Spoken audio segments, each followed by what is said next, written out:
Look at your hands right now. If you're a woman, the world spent your whole life telling you those hands were built for gathering berries and minding babies, while the men did the dangerous work. That's the picture. Man the hunter, spear raised, woman the gatherer, waiting by the fire. It's on every museum diorama and in every cartoon you've ever seen. There is one problem. The bones don't agree. In 2018, in the mountains of Peru, a team, led by Randall Haas, dug up a 9,000-year-old grave at a site called Wilamaya Patjxa. Inside was a young hunter, buried with a full big-game hunting kit. Stone projectile points, a knife, tools for scraping hides. This was somebody who brought down animals the size of a modern deer, and they were honored for it in death. Then they analyzed the tooth enamel. The hunter was a woman, roughly 19 years old. So here's the question that should bother you. If the cave woman just gathered berries, why is she in the ground with a weapon that killed vicuña and deer? And why, when Haas went back and rechecked every other ancient burial like it across the Americas, did between 30 and 50% of the big game hunters turn out to be female? That's not a rounding error, that's half. To understand how we got the story so wrong, you have to see how the myth was built. For most of the 20th century, when archaeologists dug up a skeleton with a spear point, they wrote down male, automatically. No test. The logic was circular.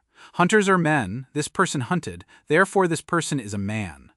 The weapon in the grave wasn't evidence. It was an assumption wearing a lab coat, and it went unchallenged for about 60 years. Then the science changed. We got a technique called peptide analysis. It reads the proteins in tooth enamel and tells you biological sex even from a shattered, 1,000-year-old skull, no guessing required. The moment researchers started actually testing the bones instead of eyeballing them, the tidy story fell apart. Because it turns out the ground was full of evidence nobody wanted to read. Walk through a museum and look at the skeletons of ancient European women. Their arm bones are staggering. A study out of Cambridge in 2017 measured the upper arm bones of Neolithic and Bronze Age women and compared them to living athletes. These prehistoric women had arm strength that beat elite modern rowers, not average women. Champion rowers. Women who train for hours a day. Think about what it takes to grow bone like that. Bone thickens under load. It's a record of what your body did. 10,000 hours of it, written in mineral. To get arms like that, you are grinding grain by hand for hours, hauling water, working hides, digging, carrying loads that would put a modern person in a hospital. The gatherer wasn't strolling through a meadow. She was doing some of the most punishing physical labor of the entire ancient world. Every single day, and her skeleton screams it. Now hold that thought, because the childcare part is where the myth really collapses. The stereotype says women couldn't hunt or travel because they were tied down by babies. But that picture assumes something that was never true for our ancestors.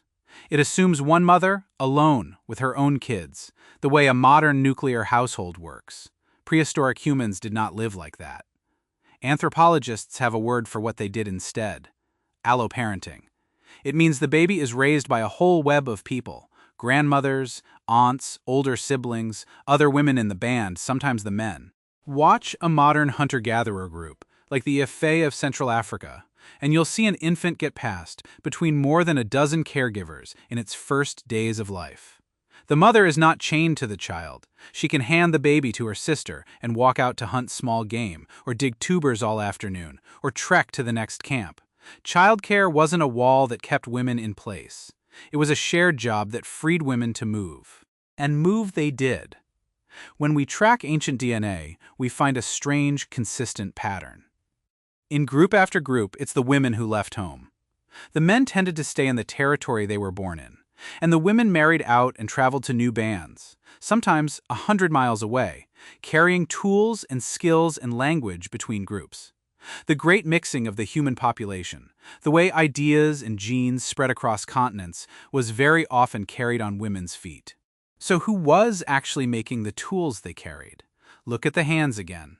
In 2020, researchers examining ancient tool sites started finding that the fine work, the delicate flint knapping, the hide working, the sewing that produced fitted clothing good enough to survive an Ice Age winter, shows up alongside female remains constantly. The oldest sewing needles we've ever found, bone needles 30 to 40,000 years old, come out of the same camps where women lived and worked. Fitted clothing is the technology that let humans walk into the frozen north and live. Somebody engineered it, stitch by stitch, and the evidence points straight at her. Here's the part that ties it all together. Human beings are one of the only species where the female body itself is built for endurance. Pound for pound, women's muscles resist fatigue better than men's. They burn fat more efficiently over long distances. In modern ultramarathons, the ones that run for 100 miles or more, the gap between men and women collapses, and sometimes women win outright. Our species survived by persistence hunting, by following an animal until it dropped from exhaustion, sometimes for hours. That is an endurance event. And the endurance body is not exclusively the male one. So the woman waiting quietly by the fire while the men did the real work, she has arm bones stronger than an Olympic rower's. She's carrying a napped stone blade she made herself. She's walked farther from her birthplace than the men around her ever will. Her baby is safe in the arms of 4 other people. And when the band runs an animal to exhaustion across the open ground, her body is built to keep going after the men have stopped. None of this means every woman hunted, or that there were no differences between the sexes at all. There were. The point is smaller and sharper than that.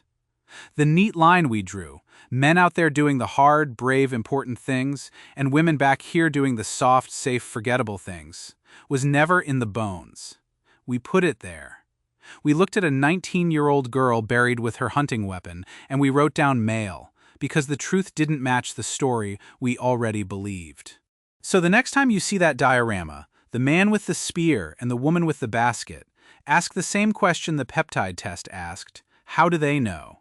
And if half the hunters in the ground were women, what else in the story of who we are have we been quietly getting backwards for the last 60 years?